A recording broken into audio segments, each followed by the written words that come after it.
আজকে আমি শিখাবো গোলাপ ফুল কিভাবে আঁকতে হয়। দেখেন, প্রথমে এইভাবে করে এভাবে দাগ দিবেন, এভাবে ডেউর মতো করে দিবেন, আরেকটা ডেউ দিবেন, এরপর আরেকটা ডেউ দিবেন। এভাবে ডান পাশে যেভাবে ডেউর মতো করে লিখছেন, বাম পাশে সেম ভাবে। এরপর এখান থেকে কোনাকুনি একটা পাকা করে দিবেন, এখান থেকে আরেকটা বাম পাশে করে দিবেন, এভাবে একটা শিঙের মতো করে দিবেন, এভাবে দিবেন, এভাবে এভাবে তুলে দিবেন। এটা হচ্ছে গোলাপ ফুলের কলি, এভাবে যুক্ত করে দিবেন। তারপরে এদিকে পাতা আঁকে দিবেন। এগুলো হচ্ছে পাতা, এভাবে দিবেন,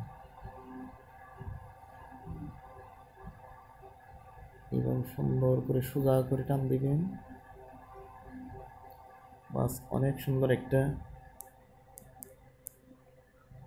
গোলাপ ফুলের একটা আকৃতি চলে আসছে। এভাবে পাতা আঁকে দিবেন, বাম পাশে একটা দিবেন, হয়ে গেল, খুব সুন্দর। এবার এভাবে পেন্সিল দিয়ে একটু গাঢ় করে দিয়ে হাতের আঙ্গুল দিয়ে একটু করে দিবেন, এভাবে করবেন। হাতের আঙ্গুল দিয়ে একটু বসে দিলে জিনিসটা দেখতে একটু সুন্দর লাগে। এভাবে এভাবে বসে দিবেন, কলি ফুলের কলির মধ্যে দিবেন।